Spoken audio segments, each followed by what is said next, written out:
Hey everybody, welcome to Jacob's Quest. And yesterday I got to see The Batman, Matt Reeves 2022, brand new reboot of the Batman franchise. So this is going to be a full spoiler review. I'm just going to go into everything, so obviously go watch the movie first. Now this movie's getting like glowing reviews from a lot of people, although not all critics.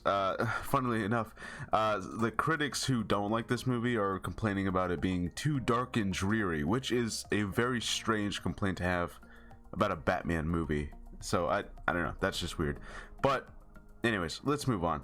So first off, I want to say that there is so much great things to say about this movie.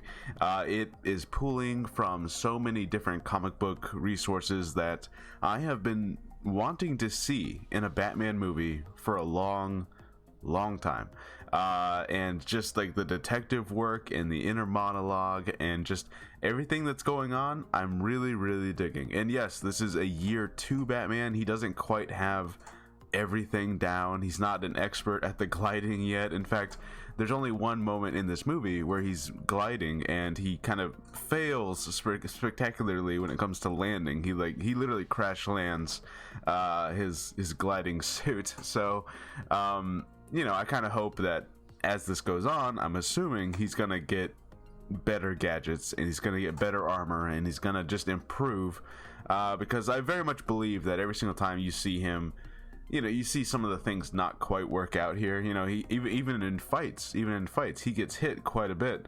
You know, I can only assume that as this goes on, as we get sequels, he's going to become more and more like, you know, this unstoppable superhero Batman. So, you know, I actually really enjoyed that this is year 2, and they very clearly showed like he doesn't quite have everything nailed down. Even from, you know, like his main mission objective here of like this whole movie, he's calling himself Vengeance, right? And people kind of, I guess it's sort of the only moniker they have for him. Some people call him the Batman, or, you know, the Bat, but most people, especially like the Penguin, they call him Vengeance. Like that's just what he's known as, right? Because he says, I am vengeance, right? So and that's actually this whole character growth thing that he goes through, because basically by the end of it, he's saving people, and you know, he kind of realizes that what he's done by becoming this guy who does nothing but inspire fear is that he's then inspired other people, you know, Riddler, I don't know, Riddler minions, I guess you would call them. These people that were like following the Riddler's word on social media, and then they came out dressed as the Riddler and tried to kill a bunch of people. They use his same phrase, I am vengeance, against Batman. And so Batman kind of realizes like, maybe I'm inspiring the wrong type of thing here. Maybe I need to be inspiring people to also be good and have hope and all that stuff. So, you know, it ends on a really good note for Batman, I think. And this movie ends with all the potential in the world. It's very much felt like a setup movie. You know, it's set up everything to be kind of exactly where it needs to be. You know, Falcone's in this movie a lot.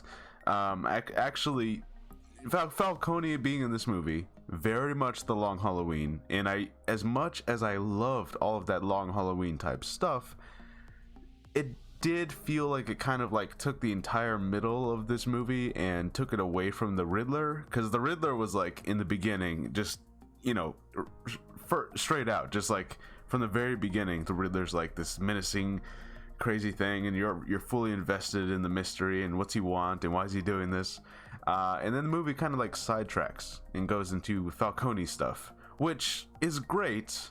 You know, the whole Falcone thing and his connection with Selina Kyle, and then his connection with Thomas Wayne, and, you know, did Bruce Wayne's parents ask this journalist to be silenced, and then he got killed, and then is that why Bruce Wayne's parents got killed, because they were going to turn Falcone in? And, you know, this whole thing, as much as I loved all of that, it also did kind of feel like it put Riddler in the background for a giant chunk of the movie, and Riddler ended up coming back in the third act to be like, oh yeah, that's right, Riddler's the main bad guy here.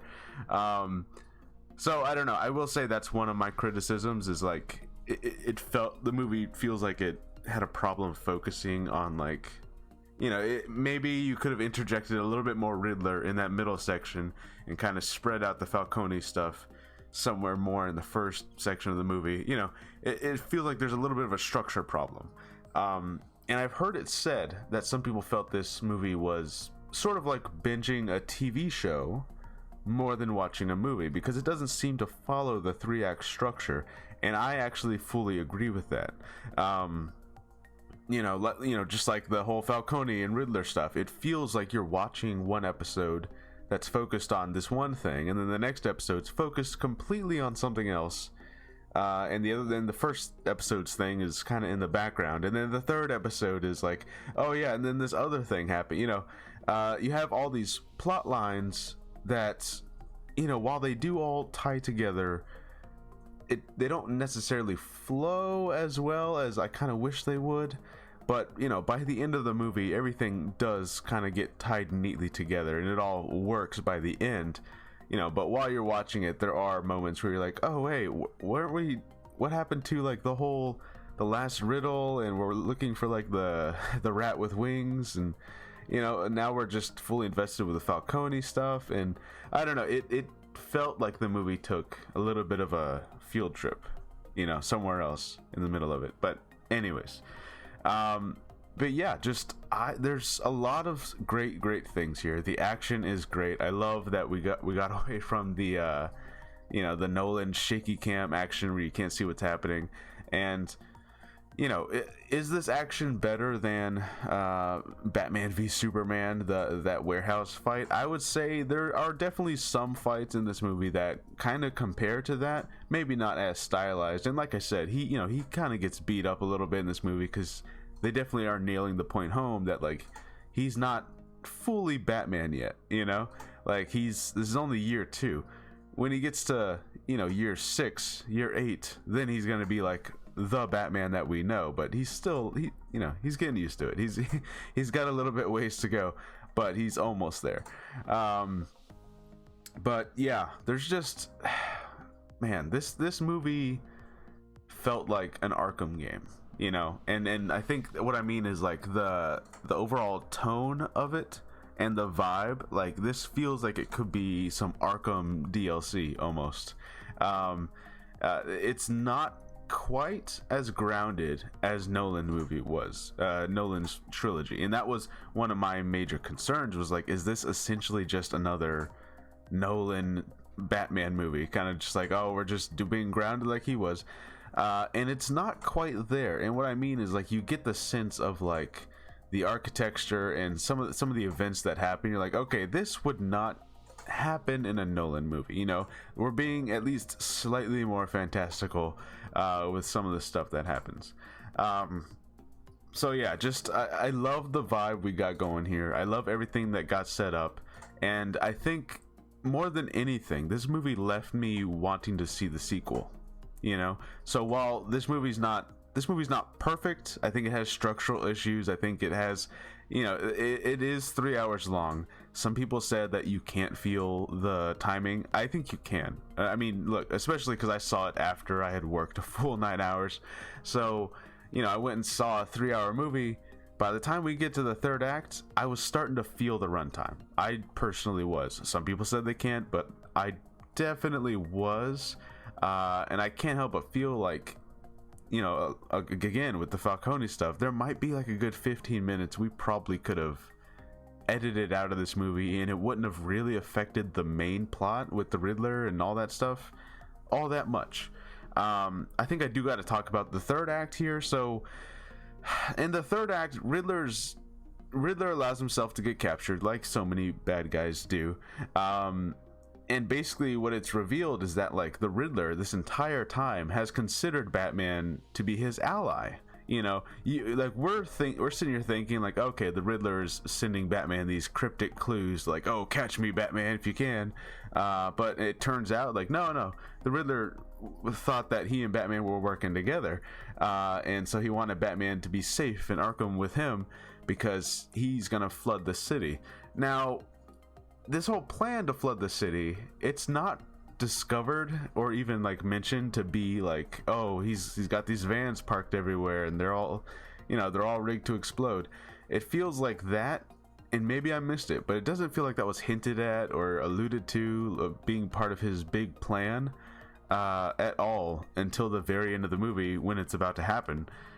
So it does feel a little sudden and jarring, the fact that like, oh, I guess Gotham's gonna be flooded now, and that seems like a major event that wasn't really set up at all, because up until now Riddler's whole thing was about taking out very specific people who were all corrupt and crooked in Gotham, right?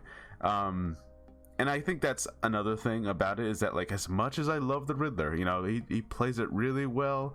He surprisingly actually does have a little bit of goofiness to him, and he's making all kinds of weird yelling noises, and you know, he's a crazy weirdo. As much as I love it all, I also do feel a little bit like his motivation I found a little bit lacking, and you know, what I thought was maybe gonna be some big reveals ended up not really being that much. You know, the biggest reveal we really get is that Bruce Wayne's parents his dad might have told Falcone to go silence this reporter while he was running for Gotham mayor. Well, Thomas Wayne was running for mayor, but you know, and then Falcone might have ended up killing that journalist, and that might be why the Waynes got shot, because they were going to turn Falcone in after that. That's really the biggest reveal in this movie. So as much as the Riddler talks about like no more lies and reveal the truth of Gotham and all this stuff, really it's just, I don't know, I think it's because we as the audience already assume that this DA and this commissioner and all these cops, we assume they're all corrupt and they're all working for the mob. Like, we know that.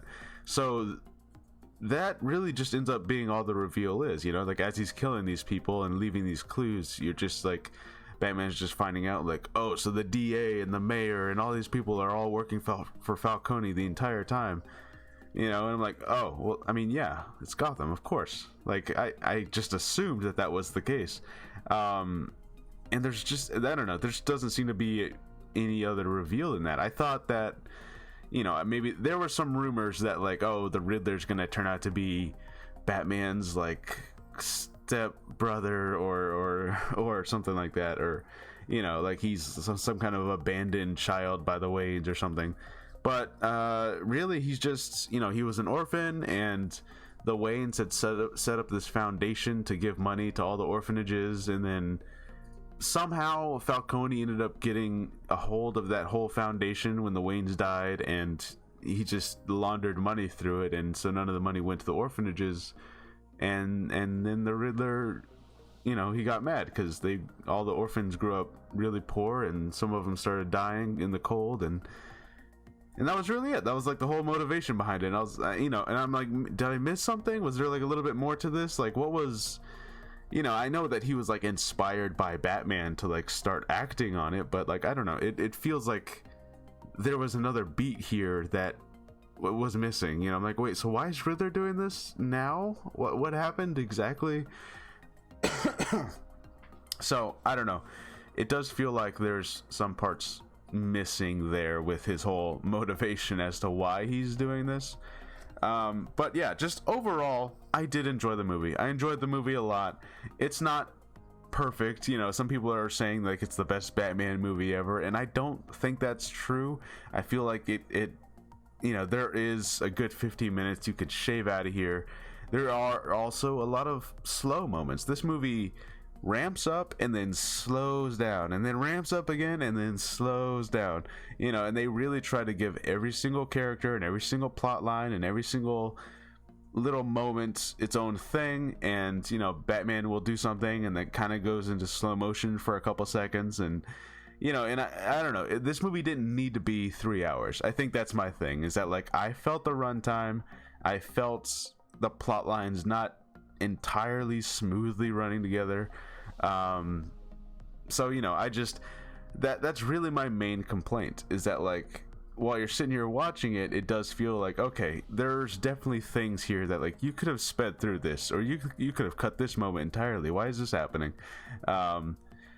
And yeah, it just I enjoyed the movie quite a lot. I feel like for me, this might be, you know, if my top 3 Batman movies are The Dark Knights and then Batman Returns and then Batman Begins, right? If those are my like top 3 that I have, I feel like this is a little bit above Batman Begins, but it's still below the other 2, you know? So it's good. It's like, that's a good place to be. Like, that's a solid Batman movie. And more than anything, I feel like the next Batman movie in this universe, the next one, is perfectly set up to be awesome. Also, yes, there is a Joker cameo, sort of, you know, he shows up, you don't really see his face. He has like a small conversation with the Riddler while they're in Arkham.